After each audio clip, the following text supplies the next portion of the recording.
Stan, here we are in the man cave, Saturday afternoon. What have we got today? I'm going to do a deac that has, I think, it will have been on my channel before I took it apart. I'm having one of those nights tonight. I've got some inert rounds for it. I can't find them. I had a new standy thing with a button, can't find it. And I forgot to bring my glass in, my beer glass for my polite beverage. So I have to cover my can of non-advertised beer. So I was like a light freshman in the man cave. So my wife does not like me showing my deacs replicas on my channel. And sometimes I'll do one and then I'll take it down. Not take it down, I'll private it. So if you've seen it, and I'll private it. Keeps her happy, keeps her off my back, etc, etc. But and I said I wasn't going to put any more on, and I thought, I'm sure, I know I hadn't put it on my new channel, the Mosin Nagant, but I knew it was on there. Certainly was on there before, but I said, oh, I won't do it anymore. I won't put any more on. But my wife's been using my car and recently, and she broke it, and the bill came in yesterday. Yeah, I don't even use it. I cycle to work and it's cost me an arm and a leg. So I will, while she's out doing whatever she's doing, probably organising Christmas, I am going to show my Mosin Nagant. So there you go. First of all, there's a heating on there. It's a bit cold there. Let me put the heating back on. 2 seconds. Bear with me. Heating on. There we go. Right. So first of all, thanks to top bloke and mate of mine, Sir Jim Timber. He sent me this Royal Marines beret, and he explained to me, as I didn't know, it's the only Royal Marines thing that I've got, that this badge, the way it is, I believe it's because it's joined to the crown, it's NCO's an NCO's badge. Got someone's name in. Unfortunately it's a bit small for me, but majority of the headwear in the world is too small for me, so I reckon I could go like this, throw it, and it would land somewhere and be perfect on display. I'm not going to do that. I'm actually going to position it somewhere. For now, we'll just maybe tuck it up there. How does that look for Jim Timber? There you go. There you go. Bit of marinage going on. It may or may not stay there. We will see. So, another little light refreshment while we're talking. And we'll be doing the bump from this book here, if you don't mind, because it's difficult to remember. So Mosin Nagant, I have one, and it's here. A few things I've got to explain about it. It is on a UK deac spec. Obviously I got it before the law changed several years ago. Now, I'll describe the weapon, and I'll tell you about the sort of mistake I made with it. Not a mistake, but I paid the going rate and I shouldn't have done. Anyway, let's have a look. So, Mosin Nagant, I'll put it on my shoulder while we read the blurb out. Oh, fucking hell, I shouldn't have swallowed there. That's a bit tight. Right, so, Mosin Nagant, 1891/30, caliber 7.62mm. I do have some inert rounds somewhere, can't find them. Length 48.5 inches, weight 8 pounds and 12 ounces. System operation turning bolt action, 5-round internal magazine. Manufacturers, the State Ordnance Factory Tula, Ebusk, Satirisk and elsewhere. So, get this a bit closer to my face because I can't see properly. The Vitovka rifle Obratz model 1930G, sometimes called the 1891 30G, is one of a series of rifles based on the Mosin Nagant model 1891.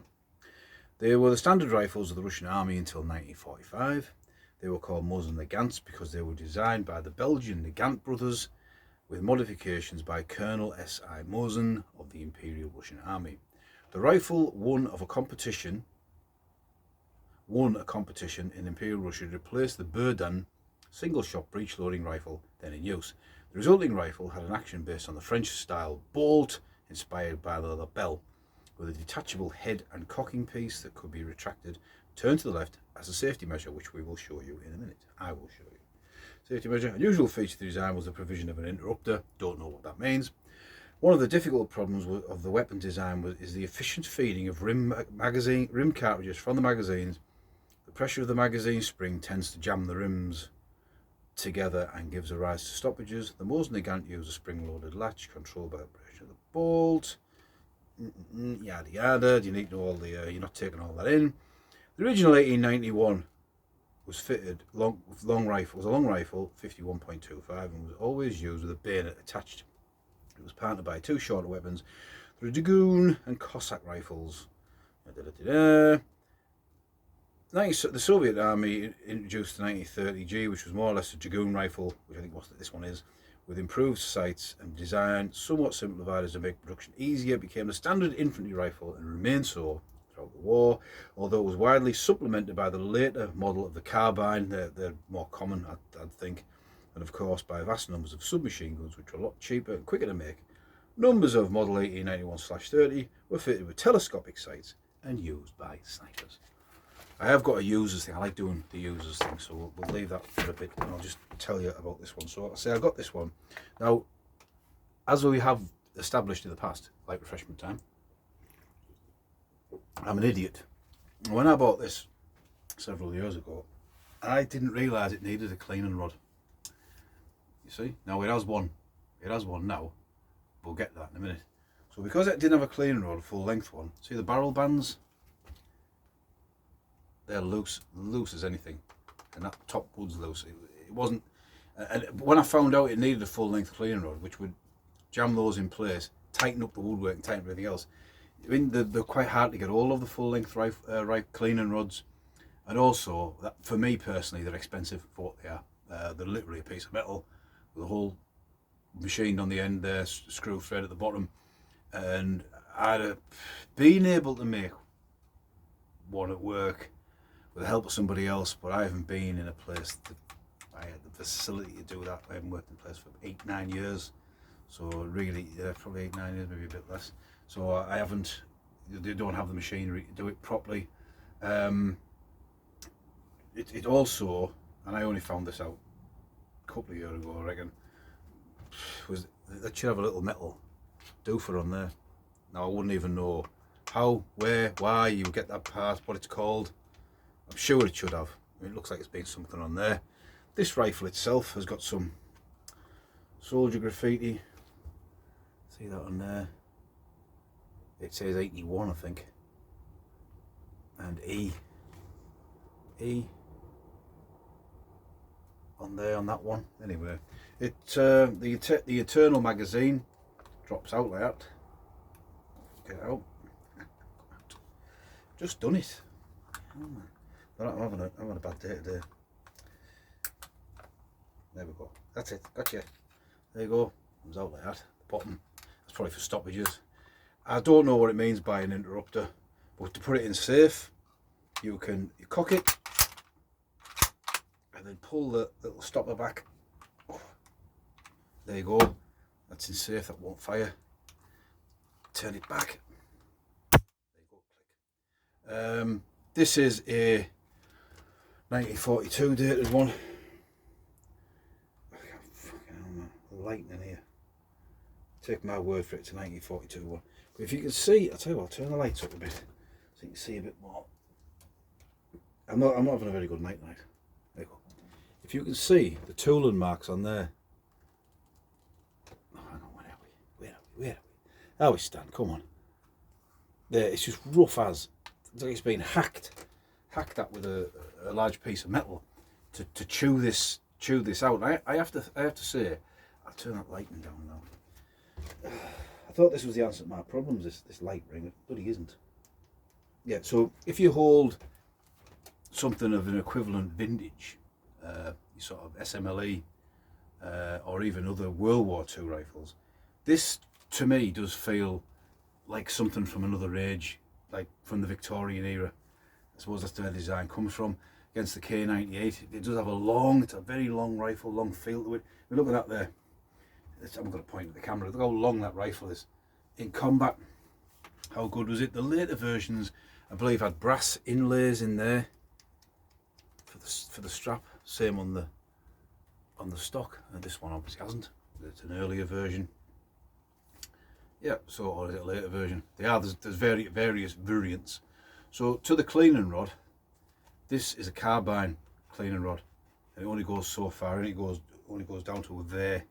Now, top bloke Dave Brennan, who I'm in contact with, he did a trade with me and gave me 2 carbine cleaning rods. Now, if I take it out, so they're both, the carbine one sure has a fixed bayonet as well.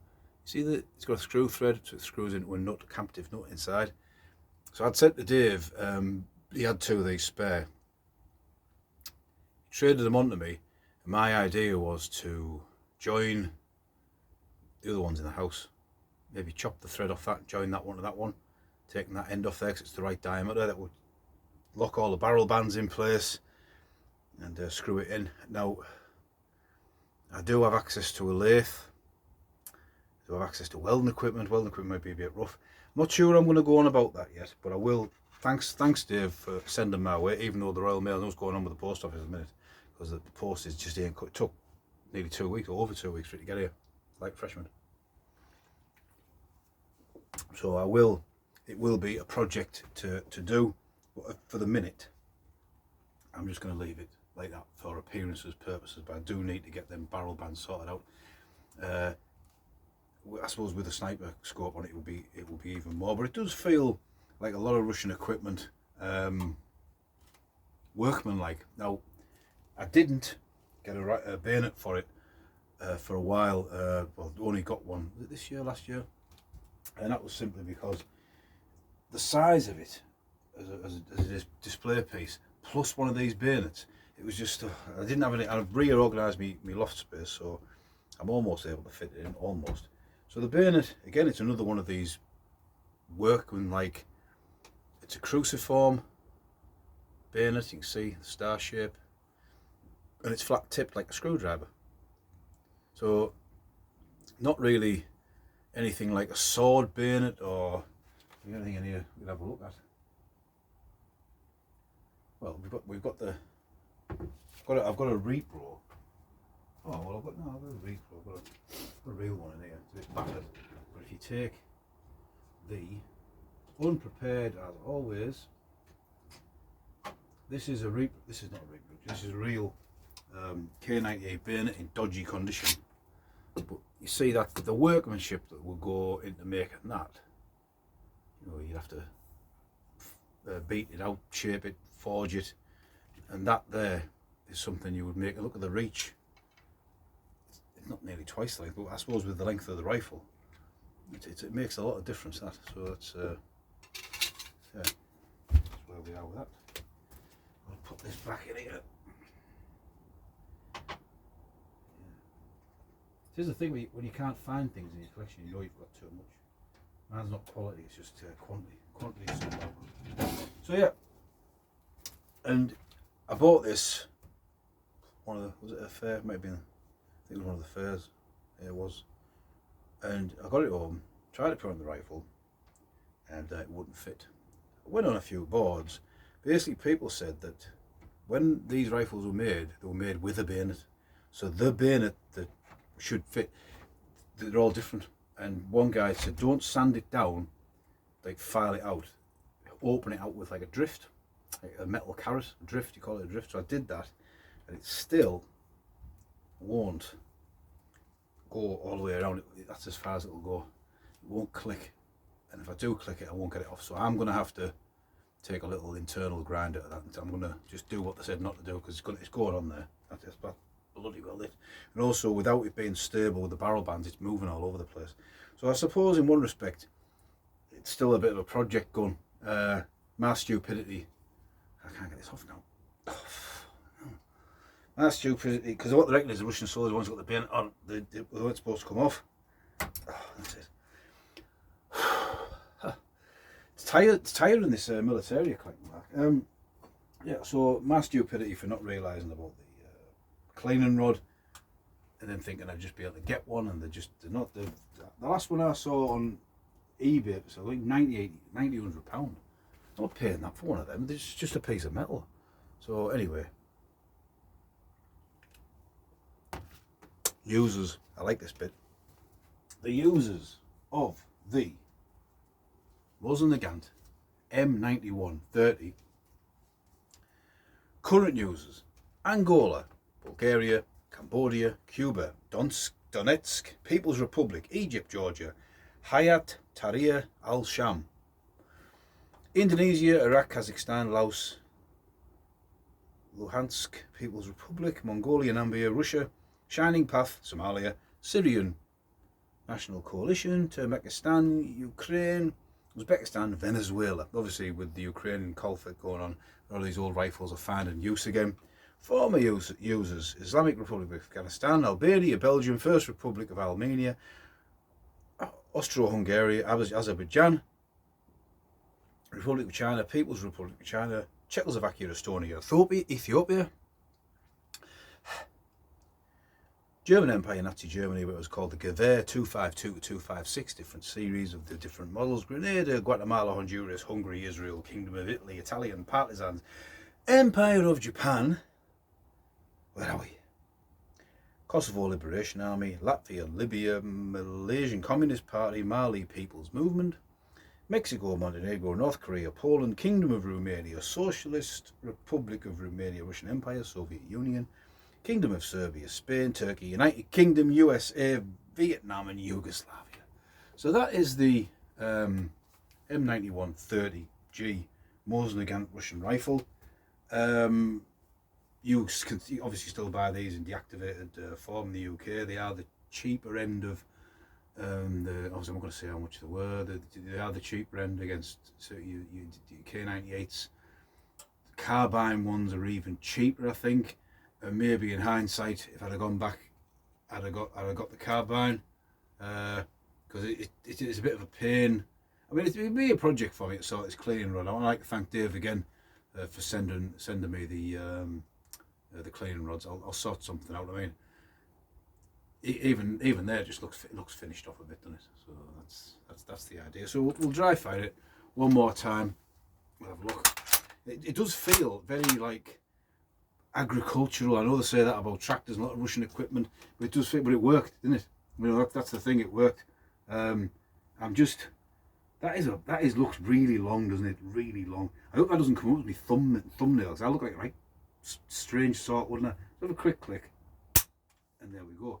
I'm actually just finishing a book now, Victor Davis Hanson, The Second World War, a study of the battles and the situation in the Second World War.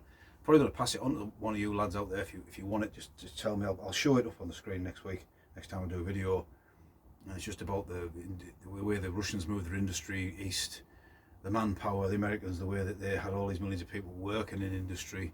That the Germans could outfight them. They could never outproduce them, which makes, the Germans were building high quality kit at times, the tanks or whatever, and the Russians were just churning out stuff like this.